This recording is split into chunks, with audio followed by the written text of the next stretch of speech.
God bless all you fantastic miracles of spiritual love well-being.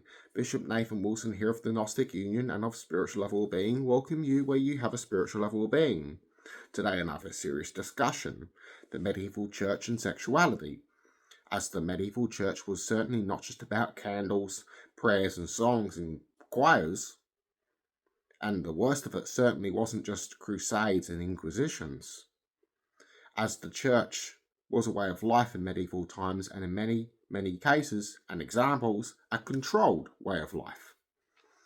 Now, one such example of the Catholic Church's power and extremism when coming to sexuality is the Catholic Church's 13th century sex calendar, to which by official church mandatory doctrine or law, couples were only allowed to have intercourse with their spouse 1.5 days a week. Only missionary position was allowed, as it's the male on top. This is because the male was meant to be the most dominant, and especially in the bedroom and in charge. Any other position was viewed as being too close to the animal kingdom. Sex was forbidden in daytime and on any religious holiday, religious day, especially on Sundays, Saturdays, Mondays, Wednesdays and Fridays. Now,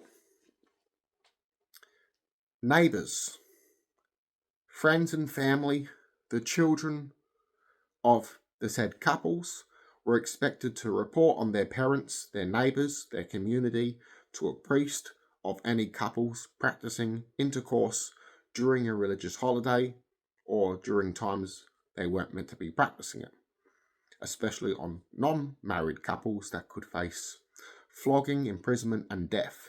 Married couples could face punishment of severe fasting and long prayer for weeks, even flogging, having fruit thrown at them while being at stocks, rare cases death, and imprisonment. These were harsh times.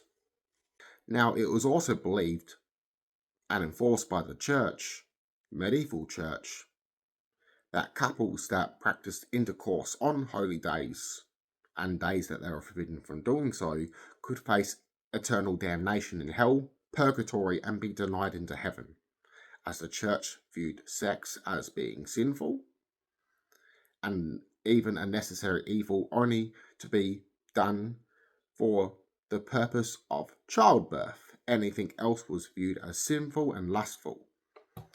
Now, for centuries, the church enforced that women were responsible for all fallen nature because of Eve, to which women were even viewed as being responsible because of their bodies for causing the desires of men. Now,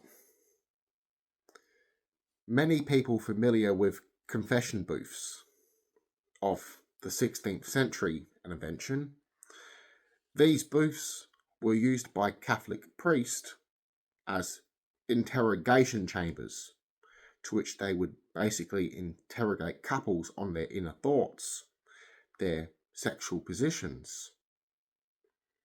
Now, they would also even inspect them on thoughts that couples would entertain themselves with. Now,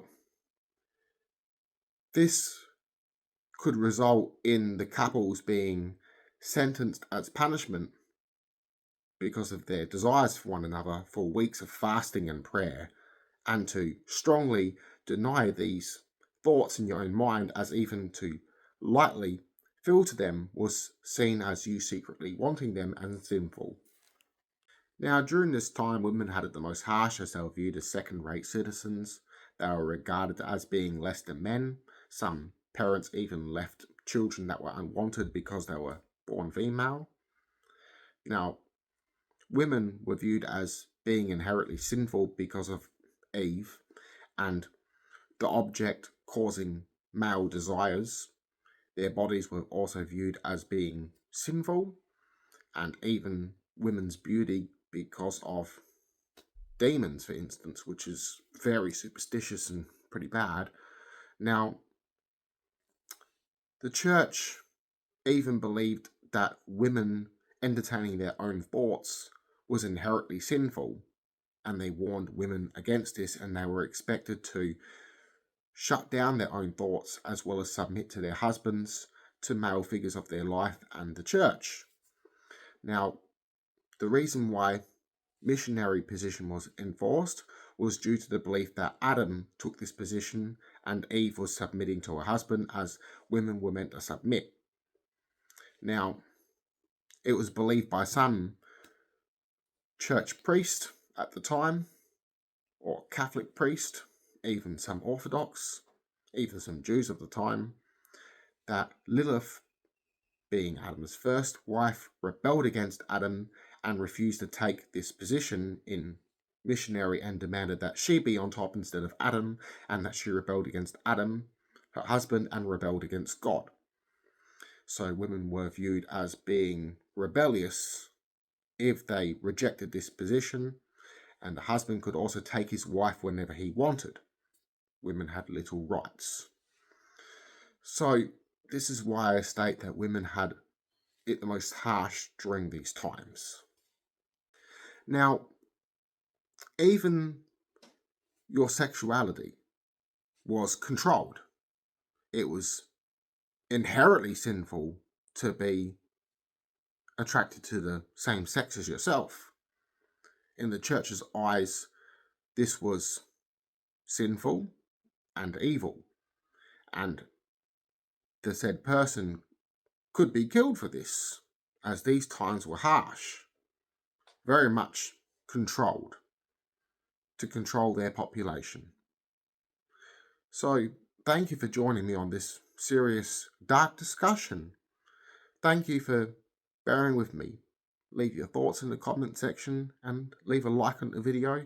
Subscribe, as it helps the channel grow. Peace, love and abundance, and have a fantastic day. Blessings and bye.